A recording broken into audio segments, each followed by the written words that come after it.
as an Xbox fan, I have to be honest. In 2014, when PhilSpencer got a promotion, when they were throwing Don Matrick out of Xbox, most Xbox guys, we was happy about it because we saw what happened when Don Matrick was leading Xbox. Some people like to say that he made things better, but in reality, we know he made things much worse. So when PhilSpencer, got promoted, we was like, okay, this guy seems to be pretty good. Let's see what happens. And it took a while, but Xbox is gearing to be really, really good this generation. Now, what confused me is at the end of the PlayStation 4 generation, which was a tremendous console, a tremendous generation for Sony, they made a lot of leadership changes. Yoshida was doing amazing. They demoted him to head of indies. Shawn Layden left. There's so many people that left. Andrew House left earlier in the generation. They promoted JimRyan. They promoted Herman Holtz. And I was confused by that. Like, why would they make so many changes when PlayStation was absolutely killing it? Well, obviously the higher ups wanted some changes. And the news that broke out yesterday is kind of crazy to me because, wow, Sony was damn near flawless last generation.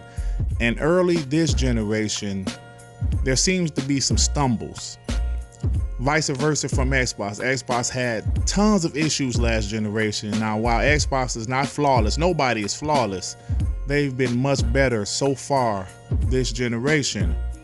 So there was an article with Bloomberg from Jason Schreier where he pretty much broke down some things that's happening behind closed doors at Sony, and some interesting shit, man. Some interesting stuff. And I want to talk about some of these things. Now, first off, Days Gone, right? I was a huge fan of Days Gone. I thought the game was actually pretty damn good. I completed the game. I thought the game might have been a little bit too long, but the game had its issues, but it was a good game to me. Great graphics, pretty solid gameplay. The story was pretty good. So I enjoyed Days Gone, and I was really looking forward to a sequel because they said the game sold pretty decent. It made a pretty good profit. So I'm assuming, like everyone else, that they were working on, Sony Ben was working on a Days Gone sequel. Now, we saw earlier this year, maybe last year, some people left Sony Ben, but hey, that happens all the time in the gaming industry. People leave, find better jobs. So we didn't really, nobody knows. But what's happening is Sony Ben pitched Days Gone 2 to PlayStation.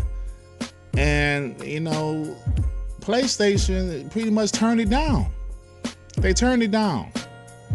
So let me read this part. It said, Oregon-based Sony Ben, best known for the 2019 open world action game Days Gone, tried unsuccessfully to pitch a sequel that year, according to people familiar with the proposal. Although the first game had been profitable, its development had been lengthy and the critical reception was mixed, so a Days Gone 2 wasn't seen as a viable option. Now, they also said that instead of doing a Days Gone 2, they put one team at the studio was assigned to help Naughty Dog with, I'm assuming, Factions 2, while the second group was assigned to work on a new Uncharted game with the supervision from Naughty Dog. Of course, they said some of the staff was very unhappy with this arrangement, and they left. And the rest of the staff asked to be taken off of the Naughty Dog project, and they got their wish, and now they're working on a game of their own. But it's not going to be Days Gone 2. Now, in the past, PlayStation guys was very critical of Xbox, saying, all they care about is Halo, Gears, and Forza. They never make sequels to their IPs, their new IPs. Why don't Xbox take risk like PlayStation do? Now, it's kind of crazy because Days Gone, I thought, was a great game. As you see, it was profitable. It sold pretty well. And just imagine what the sequel would have been. The sequel would have been dope, in my opinion. But it seems like Sony only wants to invest in their huge IPs, like The Last of Us, like God of War, Horizon Zero Dawn, Gran Turismo. They're big IPs. They don't want to take those risks anymore. Now, there was another part about the story that really had me like, what? There was a guy named Michael Mumbauer, and he had assembled a 30-person development team. And these guys were initially going to do a remake of the original Uncharted. But once Herman Holtz found out, he said, nah, that's going to be a little bit too expensive. It's an older game, which of course, you got to add new tech in there. So he canceled that and said, no, why don't you guys remake The Last of Us from 2013. Now, The Last of Us is one of my most favorite games of all time. And I absolutely love the game. But that game doesn't need to be remade yet. I mean, not yet. Give it about 10 more years, man. I mean, please. So what turns out happening, they just gave the project back to Naughty Dog and said, look, you guys remake The Last of Us. And I'm up here like, wow. Now, I understand Sony is betting on their AAA bangers, and that's absolutely great. Right? If it ain't broke, don't fix it. That's my theory. If God of War and like The Last of Us and those games are still selling tremendous, yes, keep on making those games. Only a fool would not do that. Just like when people criticize Xbox for keep on riding with Halo, Gears, and Forza, until those games stop selling, I understood what they were doing. So here we are.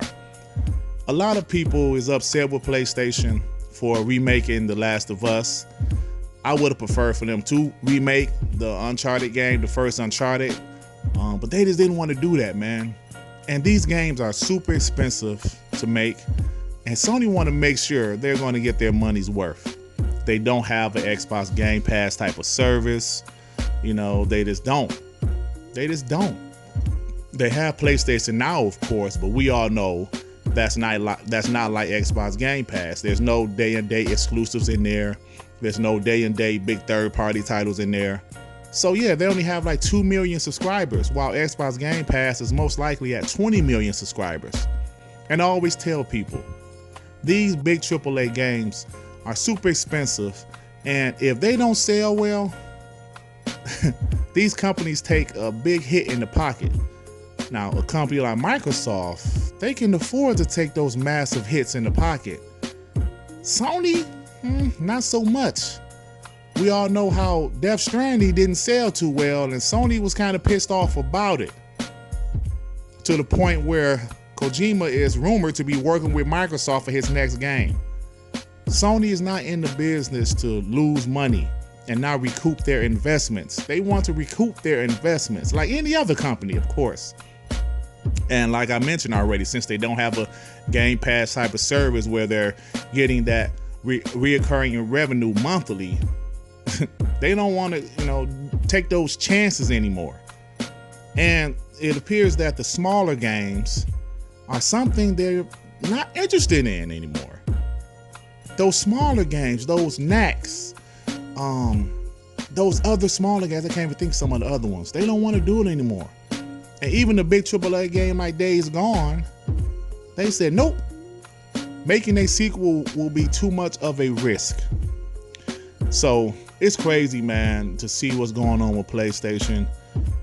But them focusing on their AAA blockbusters, I totally understand. And I'm happy about that because I do like their big games. But, it's kind of unfortunate that they are like just disregarding the smaller titles. They closed Sony Japan because those games wasn't doing too well for the PlayStation brand. They got rid of those guys, and it's crazy what's going on, man. It's really crazy. But something else I want to say, the PlayStation guys, some guys was absolutely pissed off about it. I've seen tons of tweets saying we need to get JimRyan out of here, bring Shawn Layden back, because PlayStation was extremely successful with Yoshida and Shawn Layden at the helm. And it was funny because Shawn Layden himself liked a bunch of those tweets with people saying, Shawn Layden, come back. Shawn Layden was liking that shit, man. It was pretty funny. It was pretty damn funny, man. But I'm about to get out of here, man. But this generation is going to be fun. Xbox is putting themselves in a great position. PlayStation seems like even after the PS4 generation, they're trying to change some things, which I didn't understand it, but hey, it is what it is. Anyway, guys, I'm about to get up out of here, but if you like this video, please hit the like button.